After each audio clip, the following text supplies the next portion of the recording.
I mean, Instagram doesn't tell you what went on behind the scenes to make this stuff. Instagram doesn't tell you that a lot of companies don't pay fair wages. Instagram doesn't tell you companies are not compliant. It doesn't tell you what subcontracting is. It only shows you the absolute end. I feel like I'm a total misfit as far as the traditional industry goes because it's really wasteful. There's no purpose. And design doesn't mean ornamentation. Design means problem solving. In the early days, it was like, you went to Parsons, why wouldn't you want to start your own collection? Why are you doing this? There are certain statements that keep coming back where people will say, "Ladkiyan pattern nahi bana sakti," or someone will say, "Hamare ghar ki ladkiyan kaam nahi karti," and what will people say? What will my neighbors say? So things like that.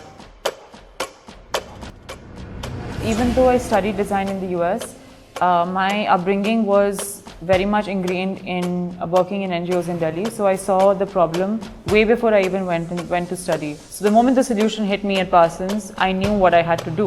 I couldn't unsee it. And then not doing it was on me. For me, it was not the difficult path. It was the only path. I didn't see any other way to find meaning in my life.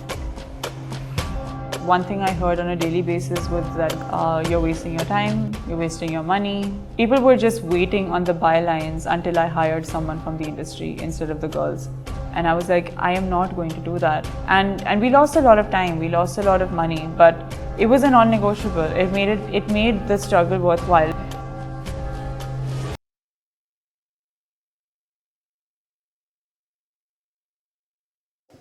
Hi, I'm Gayatri and I'm the founder and creative director of Masterg.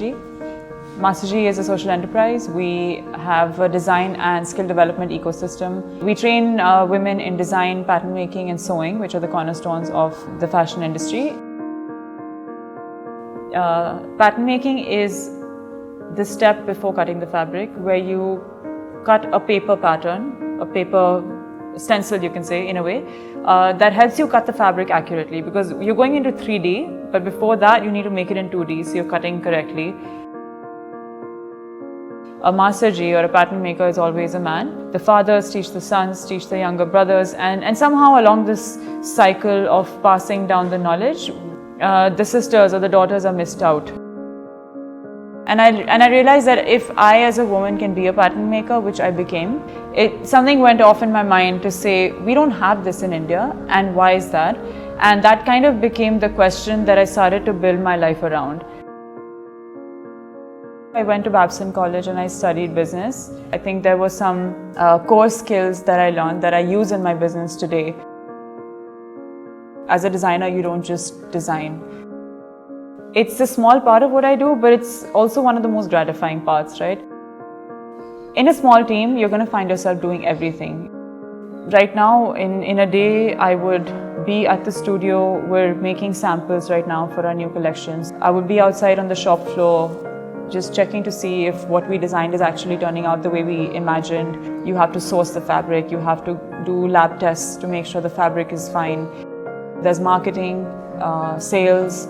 Yeah, I used to hate accounts actually, and I had to love it. Don't put that on camera.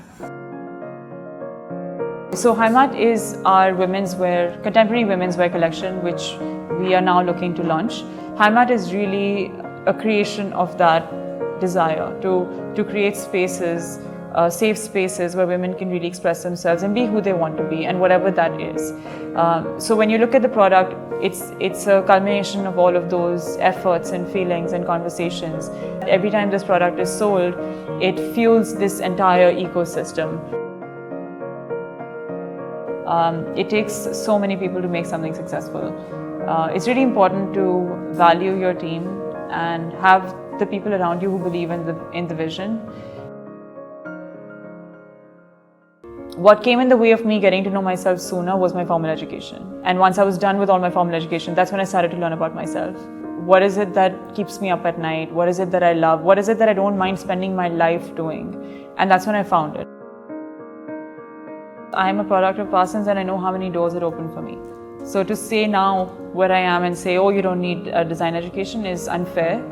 If you can afford it, if you can get admission, if you have the grades and you have access, I would say do it. But if you can't do it, it's not that you can't build the next biggest, most successful company. There are ways to educate yourself, there are ways to get internships just by showing up and showing up with everything you have. If you're a designer, you can design anything. I love to create. I feel like deep inside, I'm happiest when I'm creating. I do feel like I'm an artist in that sense.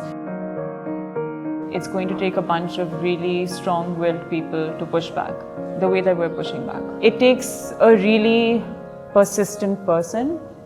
You just have to be crazy because you have to think that things are possible that have never happened before. All I know is that when you have the right intentions and when you look at a problem which is larger than yourself, there are forces that come to play that you don't even have control over. And things that have happened for us, with us, in the past 3 years of my journey have been things I could have never asked for. I feel like there is an energy that's with us here. I don't think they come here just to sow. I think they're coming here for a larger purpose, and I think they understand that. They're laying out the path for a lot of women that are going to come after them.